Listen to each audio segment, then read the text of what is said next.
If you notice on the original Nintendo, there are these slots. There's, I think, 22 of them is what they said, 22. I haven't counted them. I really don't care about how many, because this is not an exact replica, but I want it to look close. As far as I know, the slots did not serve a purpose. They were just designed. They didn't go all the way through, so they weren't for cooling or anything like that. Even yet, I still want to do it. So what I've done is I've taken my Craig tool here, and I've marked a line with a pencil every 1/8 of an inch. And then cutting in the slots. Now this is where it gets hard. So cutting in the slots, I've created somewhat of a jig here. I've got two 2x4s. Not really a jig, it's kind of a makeshift. And what I'm doing is, I've got a piece of board here, and then I've got my right angle, and I'm making sure it's squared up and moving it along. Now, when you cut one, so since these are 1/8 of an inch, actually the measurement does not matter at all. Because what I do is I'll cut one and then I move it over to the next line.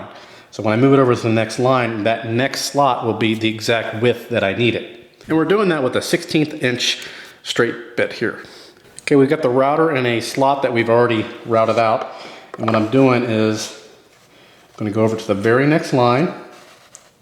So we've got it right here.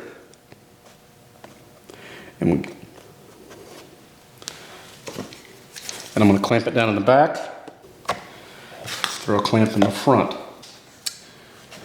As you can see, there's no cut line right there. We'll go ahead and move it over where we need. Router squared up.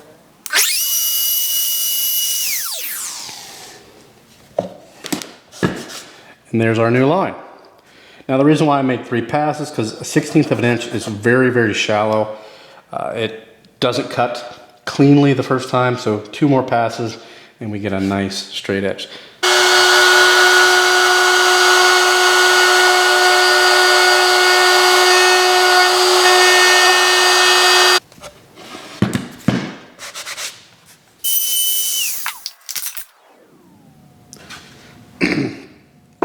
Now I do have one right there that I was not paying attention and kind of foobarred a little bit, but I don't think you'll be able to really tell once we get paint on it. Initially, I was going to mount the actual speaker at the bottom of the Nintendo, so facing downward, and this is a guitar amplifier. It was going to sound really bad that way. It's probably not going to sound great the way it is, but change of plans there. So what I'm going to do is I'm going to take the original cutout here and use it as a template, and I'm going to draw the circle kind of over to the corner as far as I can over here. Draw the circle.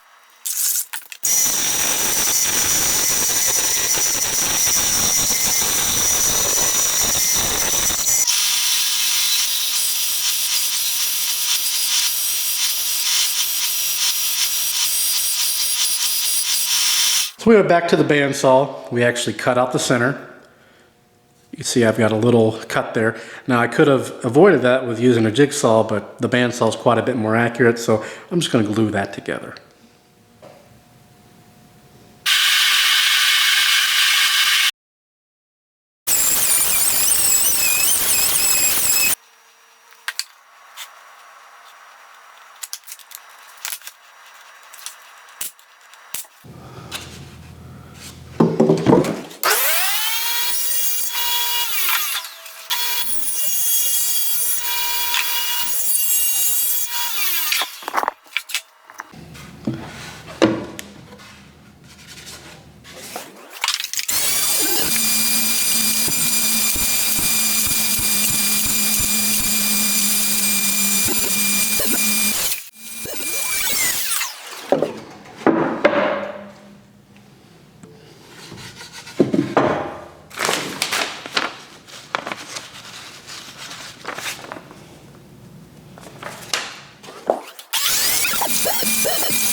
It's all straightened up now. We did have a little bit of a mishap.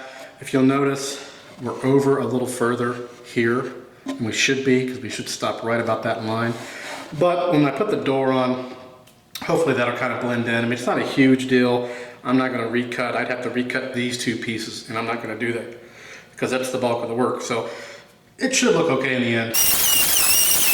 We're getting a lot closer, as you can see. I went ahead and applied some plastic wood. I let that dry, sanded it down. So I fixed the little area right here as best I could. I think that'll look good. Also filled in any cracks in any of the seams that may show. Shouldn't be too many. Also, when we cut out that circle, remember I did splice this in half. I glued it, but there was still a little bit of a gap, so we cleaned that up. And then we covered up for the screws for the speaker, because the actual screws are already in there.